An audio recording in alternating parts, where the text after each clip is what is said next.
요한복음 3장 19절에서 21절까지의 말씀, 하나님의 말씀입니다. 우리 한 목소리로 함께 봉독하겠습니다. 그 정죄는 이것이니 곧 빛이 세상에 왔으되 사람들이 자기 행위가 악함으로 빛보다 어둠을 더 사랑한 것이니라. 악을 행하는 자마다 빛을 두려워하여 빛으로 오지 아니하나니 이는 그 행위가 드러날까 함이요 진리를 따르는 자는 빛으로 오나니 이는 그 행위가 하나님 앞에서 행한 것임을 나타내려 함이라 하시니라. 아멘. 우리는 지난주에 하나님이 우리를 얼마나 사랑하시는가에 대해 함께 나누어 보았습니다. 우리를 향한 하나님의 사랑은 어떠한 사랑이었습니까? 원수된 자들을 용서해 주시는 사랑이었습니다. 죄로 타락한 인간은 하나님께 사랑받을 가치도 자격도 없는 자들이었습니다. 하나님이 보실 때의 인간은 죄악 그 자체였으며 멸망받아 마땅한 존재들이었던 것입니다. 그런데 놀랍게도 하나님께서는 그러한 인간들을 먼저 사랑하시기로 작정하셨습니다. 하나님의 사랑은 단순히 말뿐인 그런 사랑이 아니었습니다. 자신의 그 만족만을, 감정적인 것만을 채우려고 하는 그런 이기적인 사랑도 아니었습니다. 우리를 향한 하나님의 사랑은 자신의 전부를 내어주시기까지 사랑하신 완전한 사랑이었습니다. 하나님의 사랑은 당신이 사랑하시기로 작정하신 그 존재를 사랑할 수밖에 없는 존재로 변화시켜 주시는 사랑이었다라는 것이죠. 하지만 이 일을 이루시기 위해 하나님께서도 엄청난 대가를 지불하셔야 했습니다. 그것은 무엇이었습니까? 당신의 하나뿐인 아들 예수 그리스도를 십자가의 대속제물로 내어주는 것이었습니다. 하나님은 예수님의 십자가의 죽음을 통해 우리의 모든 죄를 소멸해 주시고 세상을 향하여 이렇게 선포하셨습니다. 내 아들인 예수 그리스도의 이름을 믿는 자마다 멸망하지 않고 영생을 얻게 해주겠노라. 하나님이 세상을 향하여 선포하신 이 선포의 내용은 어떠한 내용이었습니까? 모든 사람들에게 참된 기쁨을 주는 온전한 기쁨의 내용들이었습니다. 그렇기 때문에 그리스도를 믿는 자마다 구원을 얻는다라고 하는 이 메시지는 이 세상 모든 사람들이 들어야 하는 기쁨의 소식이요 곧 복음이다라는 것입니다. 하나님께서 세상을 향하여 선포해 주신 이 약속은 지금 이 자리에 앉아있는 우리 가운데에 이루어졌습니다. 우리의 삶이 변화되었다는 것이 그것을 증거해 주고 있는 것이죠. 이 시간 잠시 우리의 지난 날을 한번 생각해 보겠습니다. 하나님의 은혜로 변화되기 이전에 여러분의 삶을 잠시 떠올려 보십시오. 그때 여러분에게 있어서 가장 중요한 것은 무엇이었습니까? 다른 사람들보다 더 잘 먹고 잘 살고 더 많이 돈을 벌고 그런 것 아니었습니까? 돈을 쫓아서, 인기를 쫓아서, 육신적인 쾌락과 평안을 쫓아서 남들보다 높은 위치에 서서 떵떵거리며 호의호식하는 것, 그런 것 아니었습니까? 하나님을 만나기 전 우리의 삶은 그저 땅의 것만을 바라보는 그러한 삶이었다라고 할 수가 있을 것입니다. 그런데 하나님의 은혜가 우리 가운데에 임하자 어떤 변화가 일어났습니까? 우리 눈에 보이는 것이 전부가 아니라는 것을 깨닫게 된 것이죠. 그렇게 열심히 추구했던 돈과 인기와 쾌락이 안개처럼 일순간 사라져버리고 마는 헛된 것이라는 것을 우리가 깨닫게 된 것입니다. 그러자 우리 마음 가운데 어떤 소망이 일어나기 시작합니까? 이제 더 이상 땅의 것을 추구하는 것이 아니라 하늘의 신령한 은혜를 추구하는 그러한 마음으로 우리의 마음이 뜨겁게 타오르게 됩니다. 천국 소망으로 더욱 뜨겁게 되어지고 세상의 가치관들로부터 우리가 해방되어 되게 된 것입니다. 그리고 우리는 오직 하나님의 영광을 위하여 사는 자들로 변화된 것이죠. 그러니 하나님의 은혜로 거듭난 신자들은 하나님께 감사드리며 살아야 하는 것입니다. 진정한 행복이 하나님 안에 있음을 믿고 날마다 하나님께 은혜를 구하며 살아야 하는 것입니다. 그렇다면 우리는 무엇을 통해 하나님께로부터 은혜를 공급받을 수 있습니까? 하나님의 말씀을 통해 은혜를 공급받을 수 있습니다. 왜냐하면 하나님께서 말씀을 통해서 우리에게 은혜 베풀어 주시기를 기뻐하시기 때문입니다. 그래서 하나님은 오늘도 이 시간 말씀을 통해서 우리에게 은혜를 베풀어 주십니다.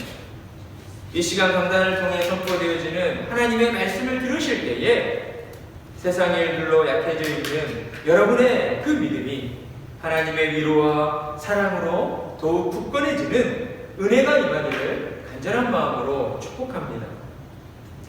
오늘 말씀의 그 핵심은 세상에 나타난 하나님의 사랑을 보고 상반된 반응을 보이는 두 부류의 사람들을 통해서 과연 우리는 지금 어느 쪽에 더 가깝게 서 있는가? 그렇다면 우리는 앞으로 무엇을 위해 살아야 하는가에 대해 교훈하는 말씀이라고 할 수 있습니다.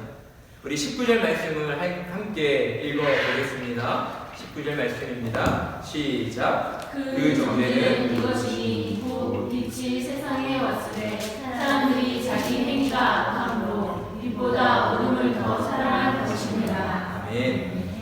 19절 말씀을 보면 그리스도께서 이 땅에 오심으로 말미암아 사람들이 정죄를 당하게 되었다라고 말씀하십니다. 여러분, 정죄당한다는 것의 의미가 무엇입니까? 정죄당한다라는 것은 법적인 용어이죠. 하나님 앞에서 정죄를 당한다라는 것은 하나님 앞에서 공식적으로 저 사람은 죄인이다 라고 선언되어지는 것을 의미하고 있습니다. 그런데 그리스도께서 오심으로 말미암아 사람들이 정죄를 당했다. 분명 17절의 말씀을 보면 하나님이 그 아들을 세상에 보내신 것은 세상을 심판하시기 위해서가 아니라 세상을 구원하시기 위해 보셨다라고 우리에게 말씀하셨습니다. 그렇다면 왜 사람들은 그리스도의 오심으로 말미암아 정죄를 당하게 된 것일까요? 요한복음 1장 9절의 말씀을 보면 이런 말씀이 있습니다. 참 빛 곧 세상에 와서 각 사람에게 비추는 빛이 있었나니. 여러분, 어두운 밤이 지나고 태양이 떠오르면 그 태양빛으로 인해서 어떻게 됩니까? 이 세상 모든 만물들이 보이게 되죠. 근데 여기에는 어떤 의지적인 게 필요하지 않잖아요. 우리가 의지적으로 저걸 봐야 되겠다 이런 게 아닌데, 어둠 가운데 있을 때는 캄캄해서 아무것도 보이지 않다가 태양이 떠오르는 순간 그 빛으로 말미암아 어때요? 자연스럽게 세상의 것들이 우리 눈에 보여지게 됩니다. 이런 것처럼 참 빛으로 오신 그리스도께서도 그리스도가 이 땅에 오심으로 말미암아 죄로, 우리의 영적인 부분, 우리의 영혼이 죄로 어두운 가운데 놓여 있었는데 그리스도의 참 빛으로 말미암아 사람들의 그 어두운 마음이 환히 밝혀졌다라는 것이죠. 그리스도의 참 빛은 사람들에게 내 자신이 우리가 지금 어떤 상태에 놓여 있는가를 알게 하는 것이었고, 구원의 진리를 알게 하시고 하나님 나라로 가는 이정표를 가르쳐 주는 것이었다라고 할 수가 있는 것입니다. 어두운 밤에 배가 선착장에 무사히 도착하기 위해 그 등대의 불빛이 반드시 필요한 것처럼 사람들을 죄로 얻은 세상에서 방황하지 않고 안전하게 천국으로 인도하기 위해서 반드시 그리스도의 참 빛이 필요했다라는 것이죠. 그러니 그리스도의 참 빛은 천국 문 앞에 붙어있는 표지판이다라고 할 수 있습니다. 우리가 이렇게 문마다 안내판이 붙어 있잖아요. 비상 등이 들어오잖아요. 이곳으로 가면 안전하게 대피할 수 있습니다. 그런 의미를 우리에게 보여주잖아요. 그리스도의 참 빛 또한 그런 역할을 했다는 것이죠. 사람들은 그리스도의 그 빛을 바라보고 그곳을 향해 나아가기만 하면 됐습니다. 그리스도의 참 빛을 바라보고 그곳을 향해 나아가기만 하면 천국으로 들어갈 수 있었던 거예요. 하지만 성경은 어찌된 영문인지 도리어 사람들이 그리스도의 빛을 피해서 더 깊은 어둠 속으로 숨어 들어갔다라고 우리에게 말씀하고 있는 것이죠. 그들이 그렇게 행한 이유는 무엇 때문일까요? 그들은 왜 그리스도의 빛을 향해 나아가지 않고 반대로 더 깊은 어둠을 향해 숨어 들어간 것일까요? 성경은 우리에게 그들의 행위가 악하기 때문이다 라고 말씀해주고 있습니다. 따라서 우리는 여기서 그들의 행위가 악하다라는 것의 의미가 무엇을 뜻하고 있는지 살펴보아야 하는 것이죠. 왜냐하면 이것은 단순히 그들의 행위가 악하다는 것만을 의미하는 것이 아니기 때문입니다. 여기에는 그보다 더 중요한 의미가 담겨져 있는 것이죠. 그렇다면 하나님이 보실 때에 그들의 악한 행위는 무엇이었을까요? 그것은 그들이 구원의 길로 인도하는 생명의 빛에 대한 그 가치를 전혀 알지 못하는 그들의 무지였다라고 할 수 있습니다. 하나님께서 그리스도를 이 땅에 보내어 주시고 그리스도의 참 빛을 세상에 비춰 주시면서 그리스도의 이름을 믿는 자마다 멸망하지 않고 영생을 얻게 해주시겠다라고 하나님께서 선포해 주셨잖아요. 하나님으로부터 구원을 얻기 위해 우리가 하나님 앞에 갖다 바쳐야 하는 것은 아무것도 존재하지 않았습니다. 그저 하나님이 선포해 주신 그 내용을 우리가 마음으로부터 믿기만 하면 되는 거였어요. 그런데 어때요? 사람들은 하나님의 그 구원의 은총을 싸구려로 전락해버리고 만 것이죠. 무지에서 비롯된 그들의 그 어리석음으로 비롯된 그들의 행위는 구원 얻게 하시는 하나님의 사랑을 선택하기보다 자신의 그 어리석음을 더 적극적으로 사랑하겠다고 선택하고 만 것입니다. 자신의 어리석음을 사랑하기로 선택한 그들은 그리스도께서 가르쳐 주시는 천국 복음을 의도적으로 무시해버린 것이죠. 그러니 하나님이 보실 때에 가장 악한 행위는 무엇이겠습니까? 바로 이것인 것이죠. 하나님께서 베풀어 주신 그 은혜를, 하나님의 하나뿐인 독생자 예수 그리스도를 내가 너희를 위해 내어주었는데 그 은혜를 하찮은 것으로 여겨버리고 하나님의 그 은혜를 무시해버리는 그런 행위야말로 하나님이 보실 때에 가장 악한 행위라고 밖에 할 수 없다라는 것입니다. 그래서 성경은 이를 두고 악을 행하는 자들이다 라고 우리에게 말씀하고 있는 것이죠. 그들은 하나님의 사랑을 의도적으로 거부한 자들입니다. 그들은 하나님의 사랑보다는 세상을 더 사랑하고 자기 자신을 더 사랑한 자들입니다. 그래서 그들은 언제라도 죄 지을 준비가 되어 있는 자들이고 또한 실제로 은밀하게 죄 짓는 것을 사랑하고 기뻐하는 자들이다 라고 할 수 있습니다. 요 며칠 사이에 언론을 뜨겁게 달군 몇몇 유명 연예인들의 그러한 사건이 있었습니다. 그들의 이야기를 볼 때에 정말 그렇구나, 하나님의 말씀이 정말 틀리지 않구나 라는 것을 우리가 알 수 있는 것이죠. 지금까지 그들의 이미지는 어떠했습니까? 모든 사람들이 볼 때 너무 깨끗하고 너무 매너 있고 너무 좋은 이미지였다는 거죠. 겉으로 볼 때 그들은 아주 깨끗한 바른 이미지를 가진 그런 사람들이었습니다.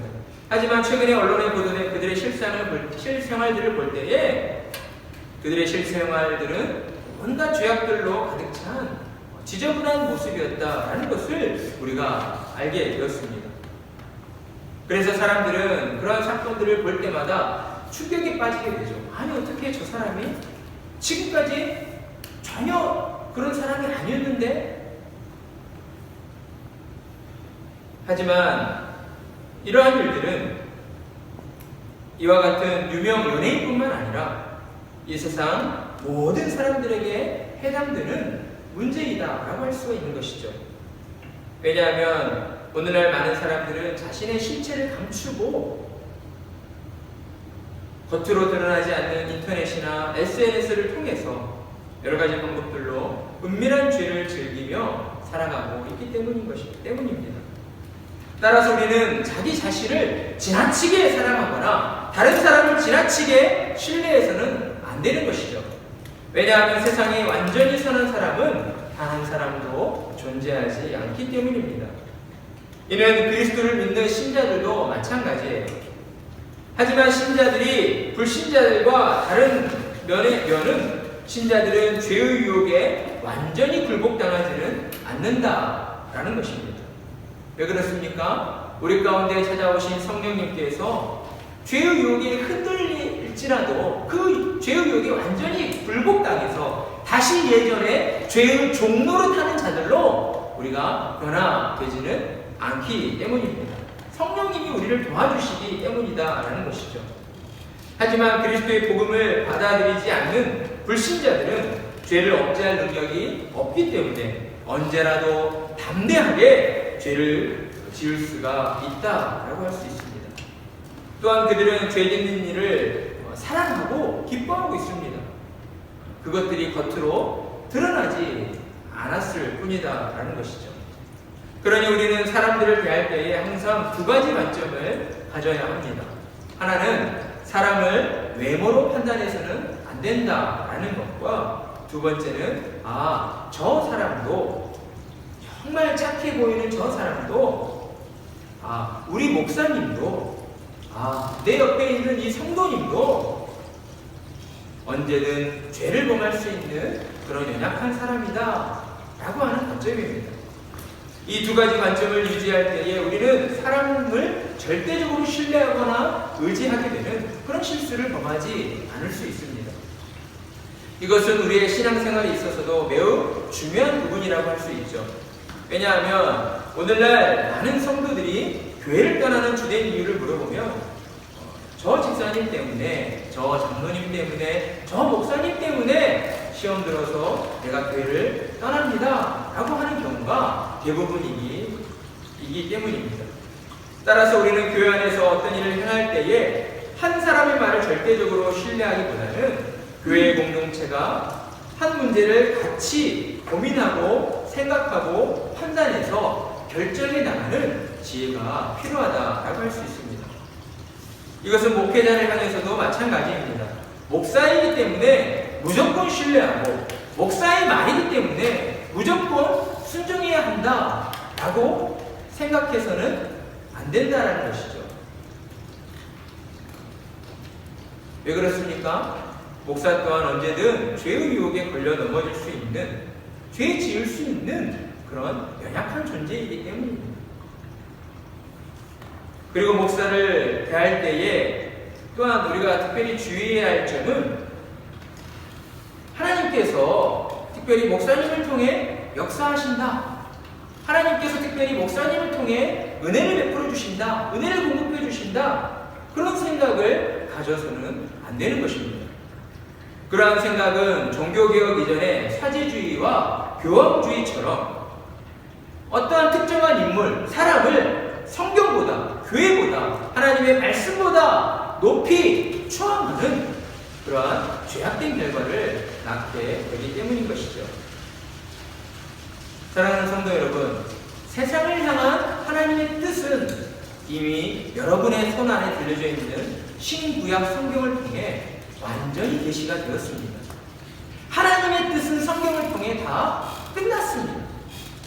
더 이상 하나님께서 이 세상을 향해 가르쳐 주셔야 되고 전파해 주셔야 하고 깨닫게 하셔야 하는 어떤 새로운 계시가 존재하지 않는다라는 것이죠. 따라서 신자의 신앙의 기준은 오직 하나님의 말씀이어야 합니다. 하나님의 말씀 외에 어떤 초자연적인 형상들을 보면서 여기에 하나님의 뜻이 있다, 저기에 하나님의 뜻이 있다 라고 해서는 안 된다라는 것이죠.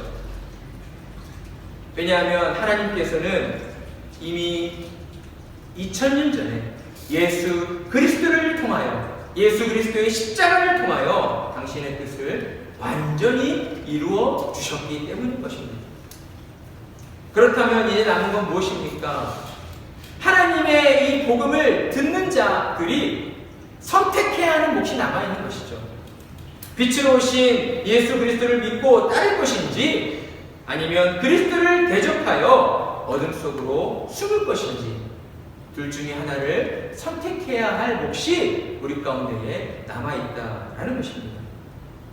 그래서 하나님께서는 성경을 통해 계속해서 예수 그리스도를 바르게 알고 믿어야 한다라고 우리에게 말씀하십니다.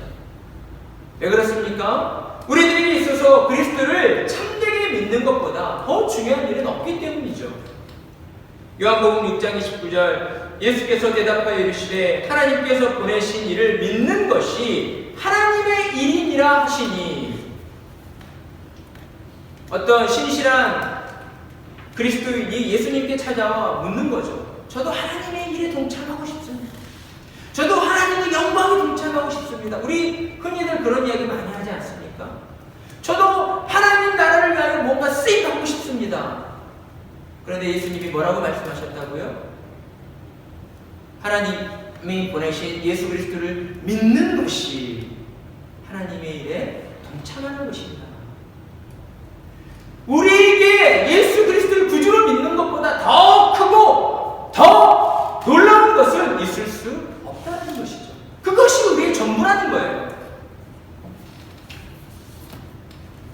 히브리서 11장 6절 말씀, 믿음이 없이는 하나님을 기쁘시게 하지 못하나니 하나님께 나아가는 자는 반드시 그가 계신 것과 또한 그가 자기를 찾는 자들에게 상 주시는 이심을 믿어야 할지니라. 누가 하나님을 기쁘시게 할 수 있습니까? 하나님 앞에 더 많은 헌금을 드린 사람입니까? 하나님 앞에 내 물질을 다 드린 사람입니까? 그러면 물질이 없는 사람은 하나님을 기쁘시게 할 수 없습니까? 그렇다면 저는 그런 하나님을 믿지 않겠습니다. 하나님은 그런 하나님이 아니라고 성경을 통해 우리에게 계속 말씀해 주시는 거예요. 나를 믿으면 된다. 나를 잘 믿으면 된다. 내가 너희를 위해 무슨 일을 행하였는지 그것만을 믿고 나를 따라오면 된다. 그것으로 나는 너희를 기뻐한다. 그런데 세상 가운데에 하나님의 복음이 세상의 가치관들과 섞여버렸어요. 교회 안에 세속적인 것들이 들어와 버렸어요. 복음 안에 세속적인 것들이 혼합되어져 버렸어요. 오늘날 기독교는, 오늘날 교회는 온전한 하나님의 말씀이 선포되어지기보다는 사람들이 원하는 대로, 사람들이 듣고 싶어하는 대로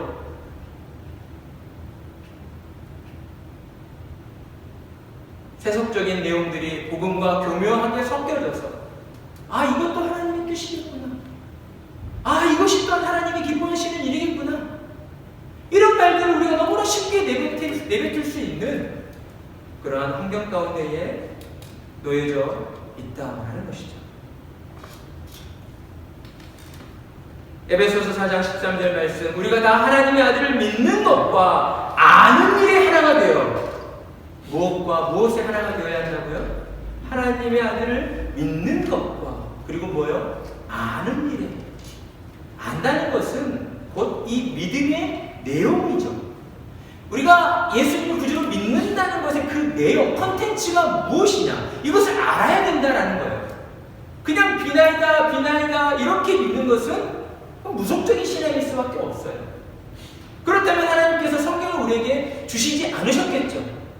하나님께서 우리의 언어로, 우리가 읽을 수 있는 말들로 하나님의 뜻을 계시해 주셨다는 것은 이 말씀의 내용을 통해서 내가 너희를 얼마나 사랑하고 내가 너희를 위해 어떤 일을 행하였는지 너희가 잘 알아야 한다라는 의도가 담겨져 있는 것 아니겠습니까?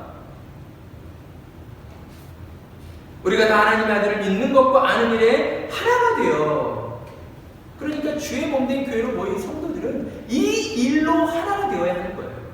이 일로.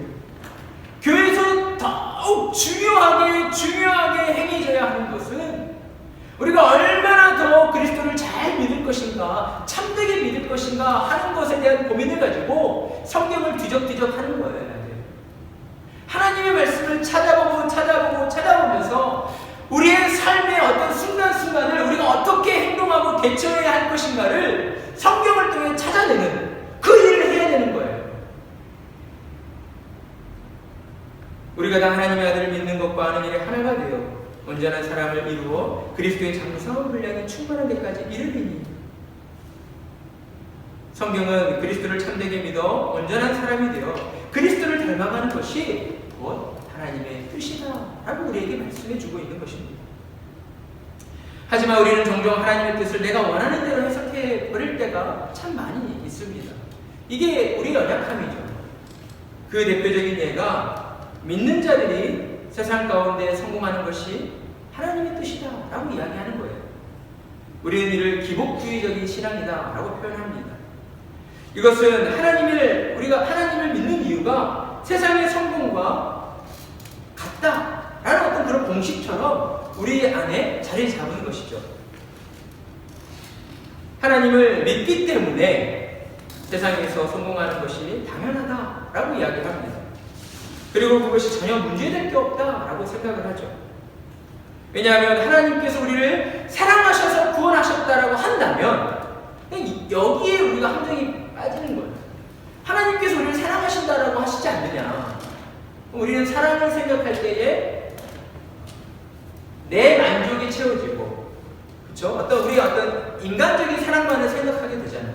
그러다 보니까 하나님이 우리를 사랑하셔서 구원하셨다고 하시지 않으셨냐? 그렇다면 당연히 이 땅에서도 잘 먹고 잘 살고 성공하는 것이 그것이 하나님의 기쁘신 뜻이지 않겠느냐?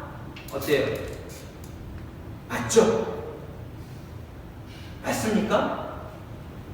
어느 부흥 강사님이 오셔서 팍 이렇게 하면 아멘! 네.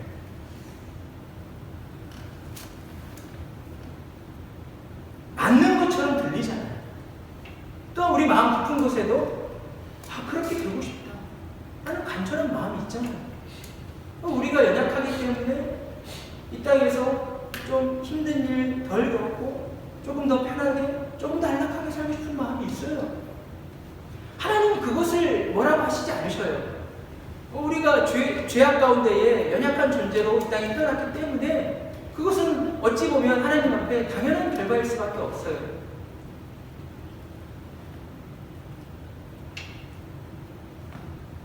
하지만 이러한 생각은 우리의 그 연약함에서 비롯된 착각에 불과하다라는 것이죠. 우리가 이 땅에서 잘 먹고 잘 사는, 우리가 이 땅에서 성공하는 것이 결코 하나님의 뜻이 될 수 없다라는 것입니다.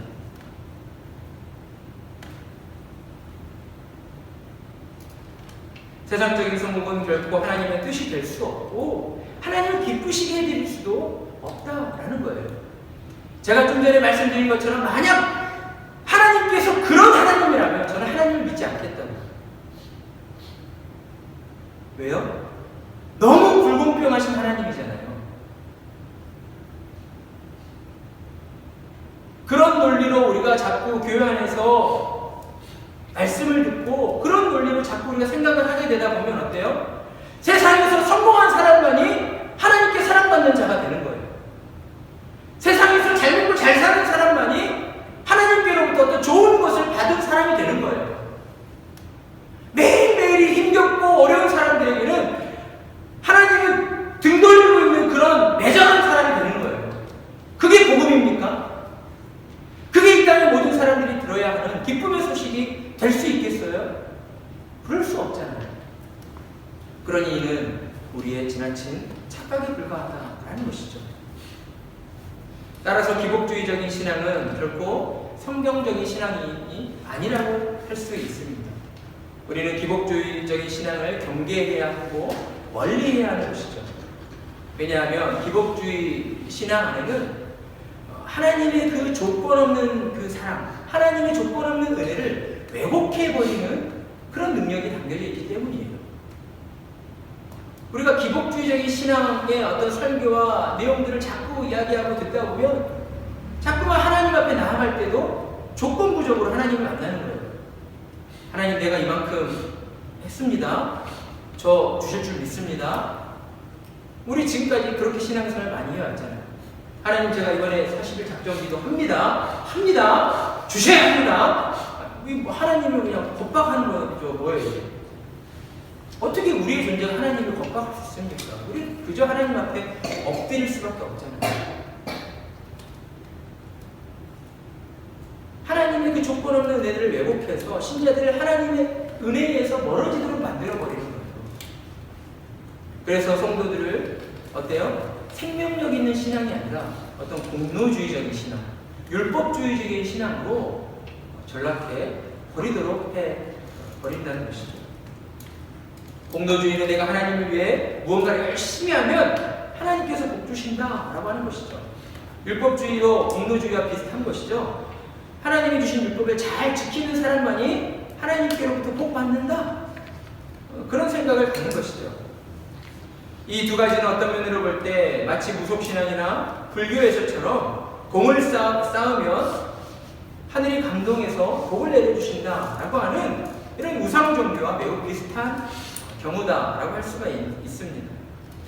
이렇듯 기복주의 신앙은 그 내용이 이렇다 보니 자꾸만 내 뜻을 하나님의 뜻에 끼워 맞추려는 그런 오류를 범하게 되는 겁니다.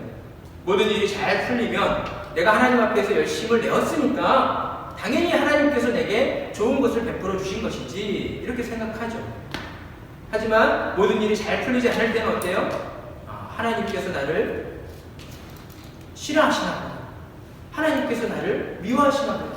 이런 생각이 이제 깊어지다 보면 어때요? 내가 하나님 앞에 뭔가 큰 잘못을 저질렀나 보다. 물론 이런 생각 자체가 나쁘다라고 말씀드리는 건 아니에요. 우리가 하나님 앞에서 때로 하나님께서는 그냥 우리를 시험하시는 분은 아니십니다. 하지만 하나님의 자녀들이 하나님의 뜻대로 살지 않을 때에는 하나님께서 때때로 징계를 내리십니다. 훈육을 하신다는 거예요.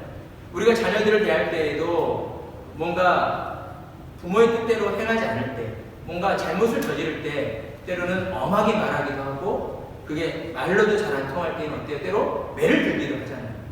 그러니까 하나님께서도 하나님의 자녀들을 대하실 때에 그런 방법들로 대하신다라는 것이죠. 하지만 이런 생각들이 너무 깊어져서 한쪽으로만 치우치는 것은 우리의 신앙에 문제를 일으킬 수 있다.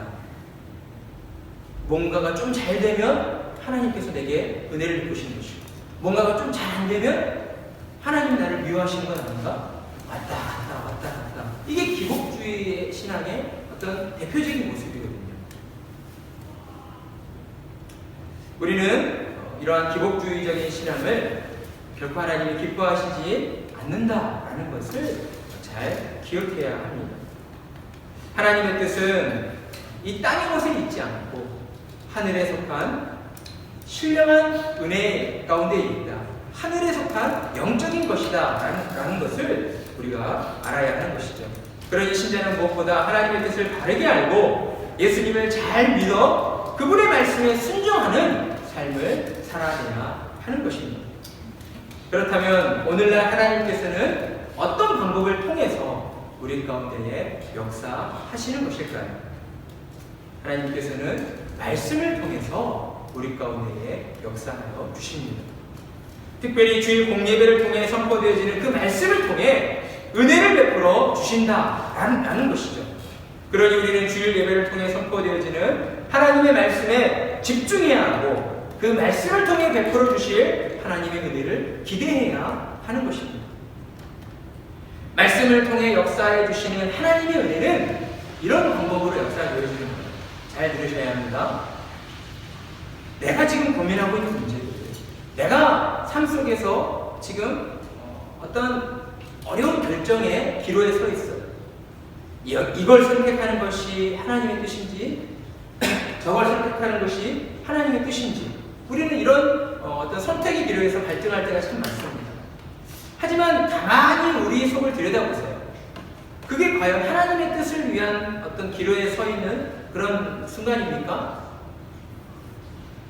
내 뜻을 가지고 하나님의 뜻에다 이렇게 좀 맞추고 있는 거 아니에요? 내 마음이 원하는 방향은 이쪽인데 하나님이 이쪽으로 좀 가게 해주셨으면, 하나님께서는 말씀을 통해 역사하실 때 내가 바라고 구하는 것을 지금 당장 해결해 주시는 어떤 그런 방법들로 역사하시는 것이 아니라 첫 번째는 성령님을 통하여서 우리 마음 가운데에 잘못된 것, 우리 마음 가운데의 죄악들을 깨닫게 해주시는 것으로 역사해 주십니다. 하나님의 말씀이 우리 가운데 들려질 때 성령님께서 말씀의 거울을 우리의 마음에 이렇게 비춰주시는 거예요.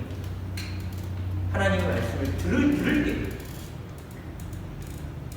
그리고 하나님의 말씀의 거울 앞에서 우리 자신을 비춰보고, 내가 참 하나님 뜻대로 살지 않았구나. 하나님의 말씀보다는 세상 것에 더 욕심을 내고 세상 것을 더 붙잡고 살아왔구나. 내가 참 미련하게 살아왔구나. 우리의 연약한 모습들을 하나님의 말씀 앞에 돌이켜보도록 해주시는 것이죠.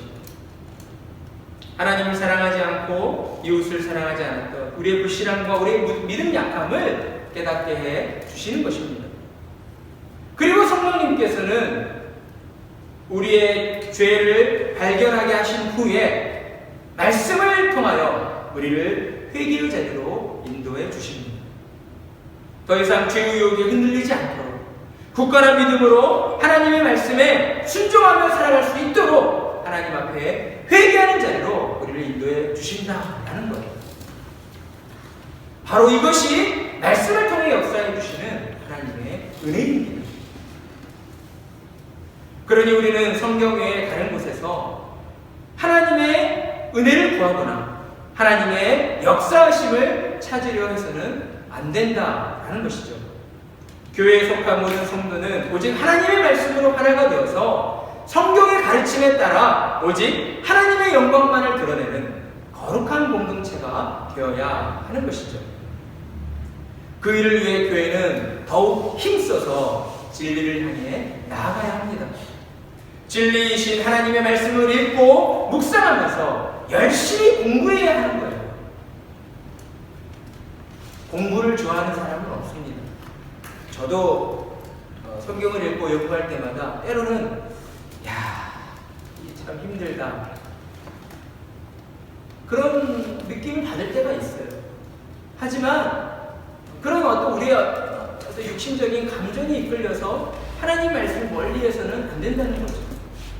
힘들수록 우리가 세상 가운데에 어떤 어려운 일들이 있을수록 더 하나님의 말씀을 가까이 하고 하나님의 말씀을 읽고 그 하나님의 말씀을 공부하는 자세로 우리가 하나님 앞에 나아가야 하는 것입니다. 그래서 우리가 지금까지 하나님에 대해 잘못 알고 있었던 것들, 하나님에 대해 오해하고 있었던 것들을 바로 잡아가야 하는 것입니다. 그래서 하나님을 바르게 하는 그 지식에 따라 우리는 말씀에 순종하는 교회로 성장해 가야 하는 것이죠. 저와 여러분을 교회로 불러주신 하나님의 은혜, 우리 세우는 교회는 바로 이런 일들을 이루기 위해 세워진 교회이다라고 할 수 있습니다. 세우는 교회는 외적인 교회 성장만을 먼저 추구하기보다 그 이전에 우리 성도 한 사람 한 사람이 하나님의 말씀으로 정말 바르게 다져져서 우리가 바른 신앙을 가지고 우리의 삶 속에서 정말 바른 생활을 해나가는 그런 성도들이 더 많아지는 교회를 지향하는 교회이다라는 것이죠. 지금까지 교회에서 반습적으로 행해왔던 어떤 성경에 근거하지 않는 그런 예배의 요소들이 있다면 우리가 성경을 통해서 한번 점검해 봐야죠. 우리가 하나님 앞에 예배 드린다는 것은 어떤 의미입니까? 예배의 주인 되어주시는 하나님을 찬양하고 하나님을 높이는 거죠. 예배를 통해 하나님을 만나러 나아가는 거죠. 그렇다면 그 예배를 어떻게 드려야 하나? 예배의 요소는 이러한 것이어야 한다라고 가르쳐 주신 분은 누구이십니까? 하나님이시잖아요. 그러니 우리는 하나님 앞에 예배 드릴 때에 하나님이 우리에게 가르쳐 주신 방법대로 예배 드려야 하는 거예요. 자꾸만 시대가 변했다고 해서 세상이 변했다고 해서 우리가 하나님 앞에 예배 드릴 때에 어떤 인간적인 생각들로 이렇게 하면 이런 것들을 더 추가하고 이런 것들을 더 가미하면 사람들이 더 좋아하더라. 이 내용의 핵심은 누구한테 있어요? 하나님에게 있습니까? 사람에게 있잖아요. 사람이 좋아하는 방법대로 예배를 꾸며가고 예배의 요소들을 변화시켜가는 것은 그것은 결코 하나님의 뜻이 될 될 수 없다라는 것이죠. 우리가 지금까지 들었던 그 예배의 요소들 가운데에 어떤 성경이 근거하지 않는 그런 내용들이 있다면 우리가 성경을 공부하면서 점검해 봐야죠. 아, 예배의 순서를 보고 이게 어떤 의미이지? 왜 이런 예배의 순서대로 짜여져 있지? 이런 생각들을 우리가 가져볼 필요가 있죠. 하나님의 말씀을 통해서 우리가 지금껏 그냥 관행적으로 행해왔던 잘못된 요소들이 있다면 우리는 그것들을 성경에 근거하여 바로잡아가야 하는 것입니다. 버릴 건 버리고 우리가 취할 건 취하는 그런 자세를 가져야 한다라는 것입니다.